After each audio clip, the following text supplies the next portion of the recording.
You'll hear a number of different recordings, and you will have to answer questions on what you hear. There will be time for you to read the instructions and questions, and you will have a chance to check your work. All the recordings will be played once only. The test is in 4 sections. At the end of the test, you will be given 10 minutes to transfer your answers to an answer sheet. Now turn to Section 1.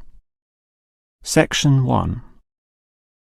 You will hear a young student, Andrew, ringing an employment agency inquiring about their services. First, you have some time to look at questions 1 to 7.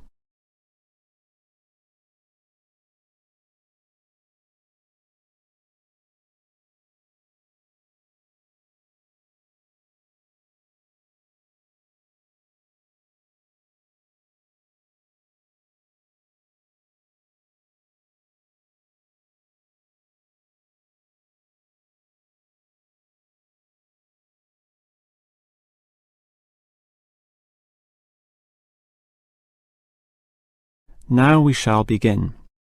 You should answer the questions as you listen, because you will not hear the recording a second time. Now listen carefully and answer questions 1 to 7. Hello, is this the AAA employment agency? Yes. Hi, I rang before. My name's Andrew Peterson. I rang you earlier and gave you my personal details. If you remember, I'm that student looking for work during the summer holidays. Oh, sure. Actually, I have your file right here. But we still need to add some further information. Yeah, that's what they told me, and that's why I'm ringing. What do you need to know? Well, we have to know your main level of education. It's a degree, I suppose. Yes, but I'm still doing it in engineering. It's quite interesting. Some of my friends are studying computing, though, so I'm interested in that also. Well, I'll just write in your main degree subject, engineering. We usually have a demand in computing, though. Have you worked with computers before? No, I just do some programming for fun at the university, but I almost got a job as a computer designer once. Actually, the only job I've ever had was as a car salesman, believe it or not. Well, at least you've had experience dealing with customers. What about hobbies, though? Sometimes they can help develop useful skills. In my free time I don't do much, mostly study. I play chess occasionally at the university chess club. That's right next to the tennis courts, but I'm not interested in that. Chess helps develop analytical skills, so I'll put that down. Of course, it's your main skills that employers want to know about. What would you say they are? Well, I'm in my 3rd year now, studying electrical machines and generating systems, but I'd say electronics is my best skill, much better than, say, my machine skills, which aren't so good, actually. Okay, machine skills are in demand, but so too are electronic ones, so we might be able to find you a part-time job in that field. But what sort of money do you expect to get? Oh, anything, really. I'd want the standard payment, let's say. What's normal? 1,000 a month? 1,500? I'll just put $1,200, okay? That's fine by me. When can you start? Say, within 2 days? Easily. Actually, less. In fact, just give me a ring and I'll be able to start immediately, although I admit it'll take me a few days to get used to getting up early in the morning. Okay, that's just about it. Unless you'd like to add anything else which may help with your application? Not really. I ride a motorbike, but that's unimportant. I'm friendly, but every applicant claims that, right? I can speak another language. Ah, that might be useful, depending on the language. Is it Chinese? A Chinese speaker would go down well. Spanish, I'm afraid. You see, I grew up with some friends who came from South America. Okay, I'll write that down. But I don't think it will help that much, sorry to say. Before you hear the rest of the conversation, you have some time to look at questions 8 to 10.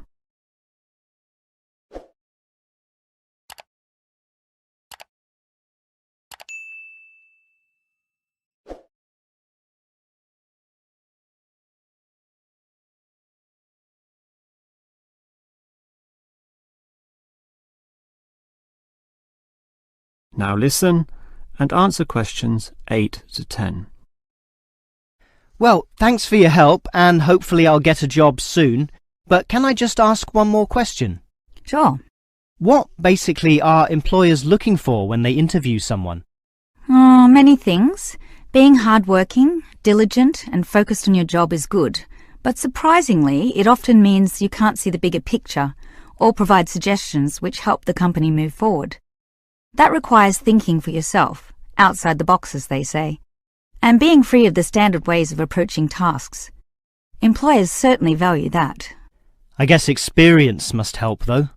It depends. If it involved a routine job, one which didn't exercise your mind, it might not mean that much at all. But since companies are basically composed of people, it is important to be able to get along with others. There's no point in hiring someone whom the other employees don't like, right? That just causes problems. In fact, I would say that being friendly and approachable ranks far more highly than your academic qualifications. Okay, and that's all assessed at the interview, right? Yes, and your qualifications, experience, and approach to the job, such as whether you can do different things, work overtime, or do long hours, is needed. But those latter qualities are pretty much standard. What may be more important is based on the fact that things inevitably go wrong.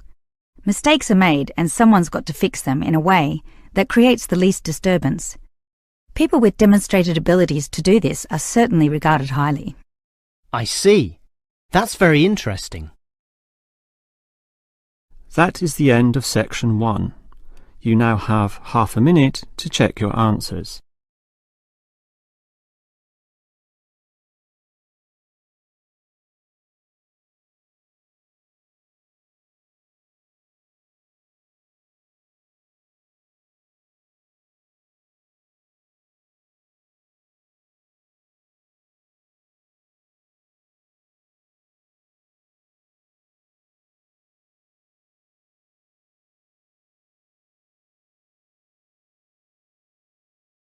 Now turn to section 2. Section 2. You will hear the manager of the fitness centre giving information about the centre to some new customers. First, you have some time to look at questions 11 to 15.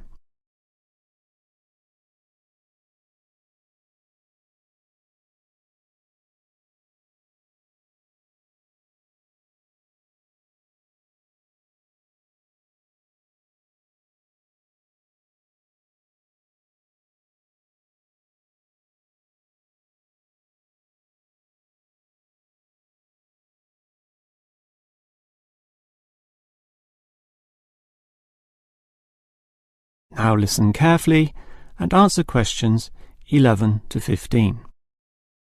Hello everyone, and welcome to the Fit for Life Health Centre, a place which, as the name suggests, is not just for short-term solutions, but rather intends to put you on a sensible and achievable footing for the rest of your life. And that's how we're different. For example, we could immediately put you on a harsh exercise program, expecting you to work out every day, but such a plan would see you quickly lose interest. That's why the initial step is a 1.5 hour consultation in which your lifestyle, current situation and long-term goals are all thoroughly analysed. Now, an important part of this consultation involves analysing what you eat. There's no point exercising here and losing weight, then putting it all back on later. You will need to show self-control and discipline in your diet, and we'll work on that. Similarly, we'll put you on an exercise regime suitable for your level of fitness. So that will involve a test where we will take you through some activities, then measure your heart rate and blood pressure to determine how fit you are. This will be monitored during every subsequent consultation, along with your exercise schedule, and that occurs monthly and not half-yearly, as with many other centres. As to our actual exercise machines and programs, you will have to decide whether it is muscle mass, stamina, or general fitness that you want to develop. Think about which of these 3 you want to target, and we'll design a specific program for you. But remember, bulging muscles aren't necessarily suitable for everyone. Sometimes it's better to think in terms of two simple concepts: muscle definition and stamina, or, if you are female, being fit and healthy, in both mind and body. Before you hear the rest of the talk, you have some time to look at questions 16 to 20.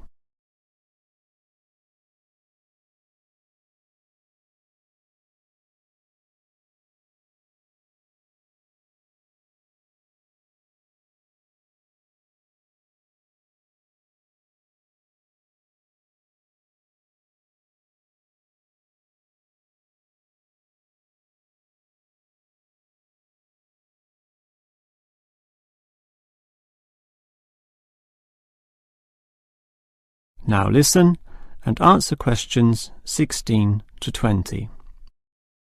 Now, if you're going to work out at this gym, you'll need to think about your reasons for exercising. So let's consider that in more detail. Muscle mass is certainly popular with the guys, probably seeking to impress the girls. And with muscles comes the confidence to do that, right? Well, for that, you'll need our high-stress weight units, where pumping iron is all the rage. Moving on to other benefits, one of the main ones is beating the tension of life, right? And the longer the exercise is, the greater the rewards in this respect. Thus, playing squash can certainly help, and so can swimming. But what's much better, as every jogger will tell you, is their activity. So we have ample jogging machines and they're always popular. They can provide good fitness too, as can the yoga classes. However, again, let's not forget playing squash, which I would say is the optimum way to improve your general well-being. Such an active, energetic game, plus the competitive element, drives you forward into high levels of health and fitness. These, of course, are the ultimate purposes of being here, but remember, the centre is full of like-minded people, all of whom are interesting to meet and valuable sources of information. The yoga classes have a pre- and post-meeting session, so you'll certainly meet others there, although they'll all be yoga enthusiasts, which limits the range somewhat. But whether doing yoga, swimming or exercising, everyone showers, right? So those facilities are where you'll hear all sorts of interesting conversations and really get to know people. Not like the front desk area, which is mostly empty as patrons go immediately inside to do their exercise. Of course, the front desk can answer all your questions and has information brochures and such like, but for knowing more about a greater variety of subjects and community concerns, look at the notice board in the yoga studio, where there's a huge array of papers, leaflets and articles, all for you to read and consider. That is the end of section 2. You now have half a minute to check your answers.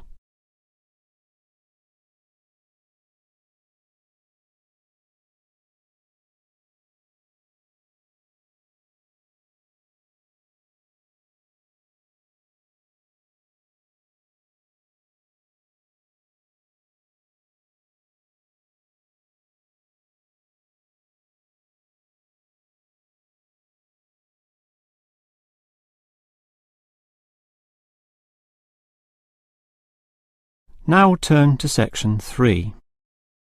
Section 3. You will hear two faculty directors talking about which person in their university to promote. First, you have some time to look at questions 21 to 25.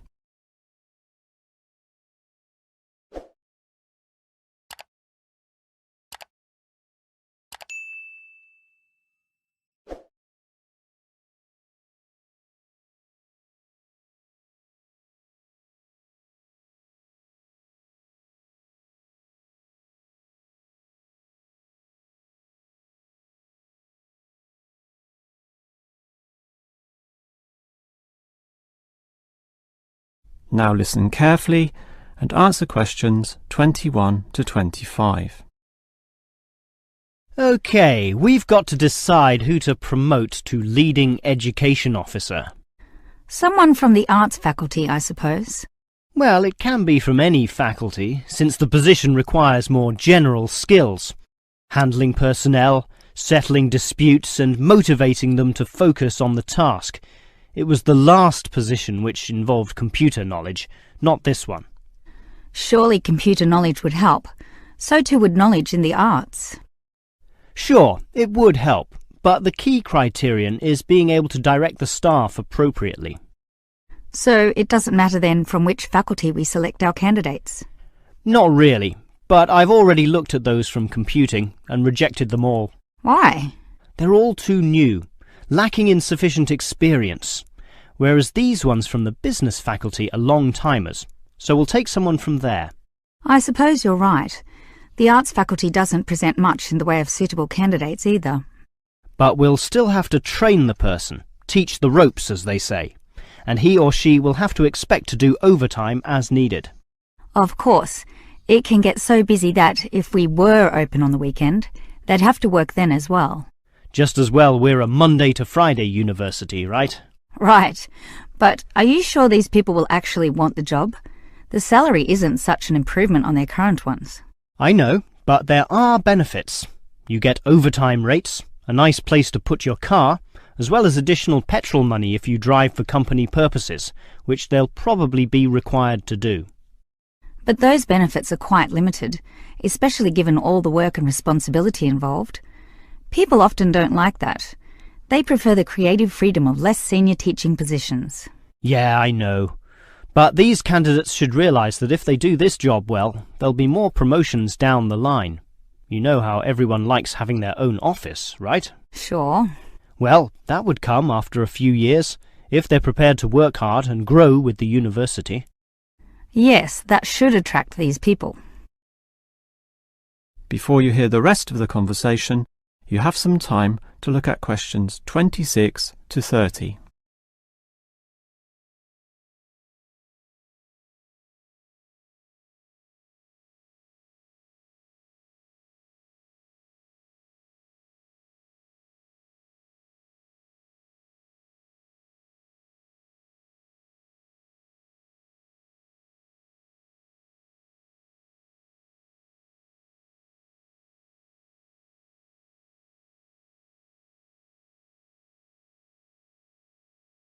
Now listen and answer questions 26 to 30. Well, that's enough talk about the job. What about the actual candidates? How many do we have? I've narrowed it down to 4. Just using their first names, that's Stephen, Abdul, Lek and Oscar. As you said, there's quite a bit of experience between them, about 34 years in all. What's the exact breakdown of figures? Abdul and Stephen both have 7 years. Lek has 1 more, and Oscar is the most experienced at 12. But who's the most qualified? Stephen and Abdul have an MBA. Oh, sorry, Abdul's got something called a MBP, some foreign thing which translates as Master of Business Practice. I'm not sure what that is, but does he do the job well? Very well, apparently. Better than Lek and Oscar, who hold a degree and some certificates respectively. But we have to think about any drawbacks. You know, possible issues with any of them. I asked the respective deans for feedback, and I found out that Stephen, the younger one, drinks a bit. So he has a problem with alcohol? No, he never drinks to excess, but at the bar he's often expressed his intention of moving on, of teaching abroad. Ah, he's not stable. Not stable at all, apparently. We'll never know for how long he'll hold the job. We need stable personnel, and people without family problems or sick relatives like the last guy we promoted. What about Abdul, then? Will he do? He might do, except his English language ability is limited. It's functional, but a bit broken, and meaning is sometimes lost. That's not the problem with the next candidate, Lek, who has good language ability, but this job involves handling people, and his dean says Lek's attitude is bad. In what way? His manners are okay, and he's interested in his job, but he believes there should always be adequate leisure in life. He definitely won't work overtime and complains a lot already about his job. But this last candidate, Oscar, is probably not the right one either. Why not? Not another problem with language. His first language isn't English, but he speaks it well enough. He's stable with a good attitude, but his age is the problem. Age is not a problem. That would be ageism, and I don't believe in that. But with his age comes health problems as well, and serious ones at that. Oh, that might be an issue then. That is the end of section 3. You now have half a minute to check your answers.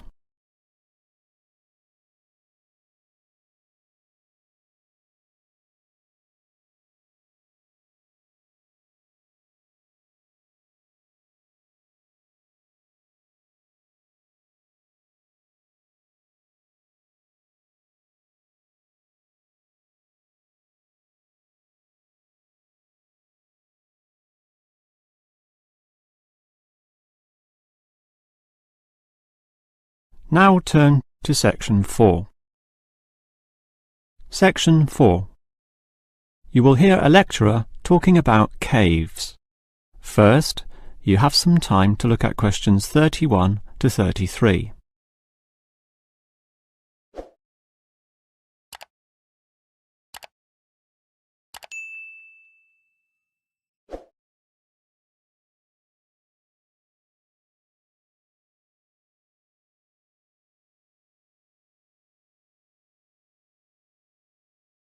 Now listen carefully and answer questions 31 to 33. If there is one natural feature which has long fascinated man, it is caves, those natural underground spaces into which people can enter. No known cave in the world can exist without it being extensively explored, whether it be in remote areas, such as the Clearwater Cave in Borneo, or immensely long and difficult, such as Mammoth Cave in America. Or perhaps the most challenging, those caves below the water table, full with water, in which case the exploration is known as cave diving. Whatever the case, if the caves are known, as complex and difficult as they usually are, they will be explored.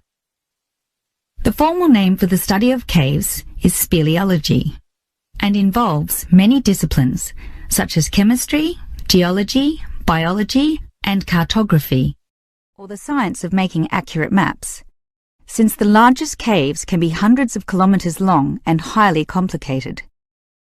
If the exploration is just for fun, the activity is known as caving. But with the difficulties and dangers involved, the average caver is often involved with one of these speleological sciences. As for the number of caves in the world, research suggests that only a fraction have been found and documented, mostly in the areas in which caving has long been a popular activity, such as in America, France, or Australia. China, for example, has huge areas of limestone bedrock, prime material for cave formation, and logically must contain among the largest number of caves in the world. Yet only few are documented due to the lack of interest in caving there. Thus, as exploration continues, new caves will be discovered, and it is likely that the numbers could radically change in the future. Before you hear the rest of the lecture, you have some time to look at questions 34 to 40.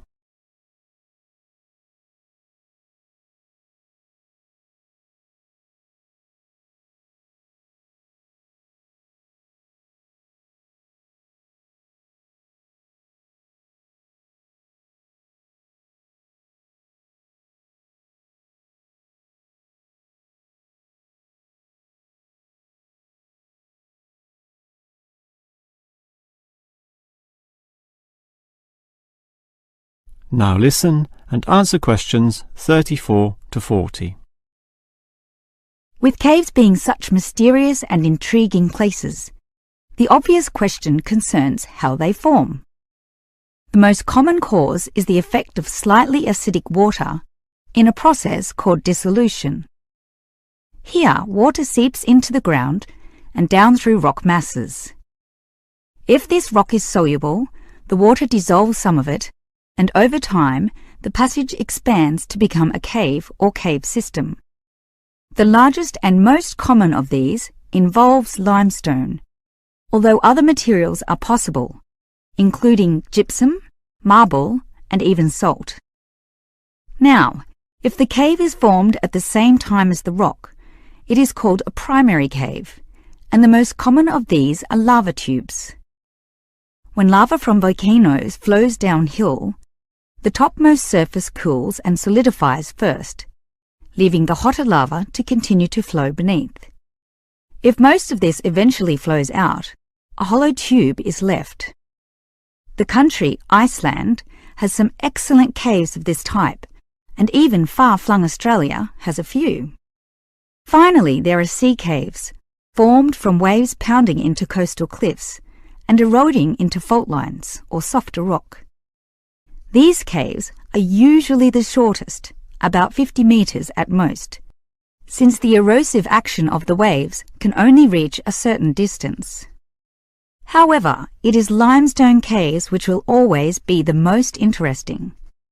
This is due to the presence of limestone formations.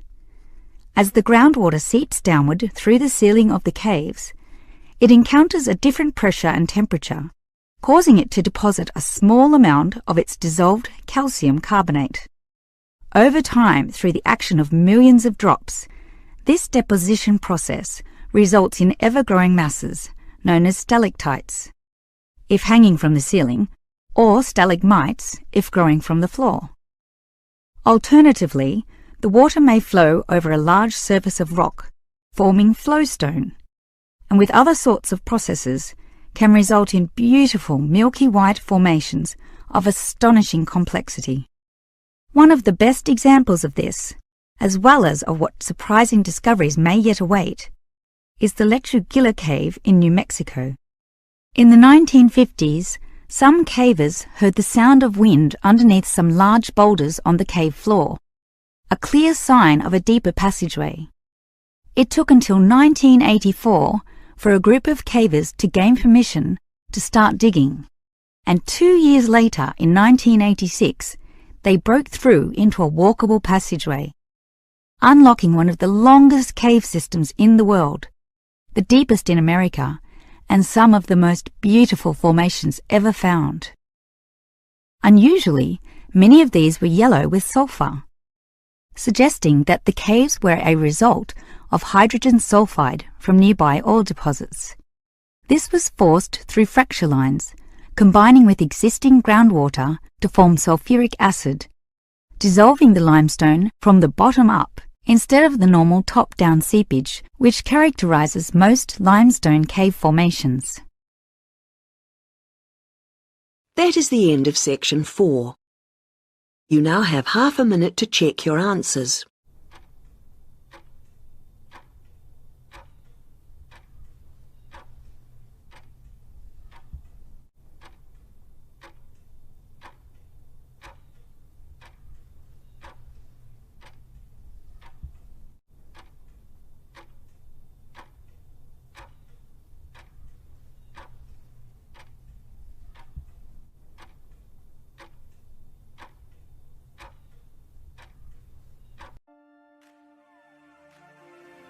That is the end of the listening test. In the IELTS test, you would now have 10 minutes to transfer your answers to the answer sheet.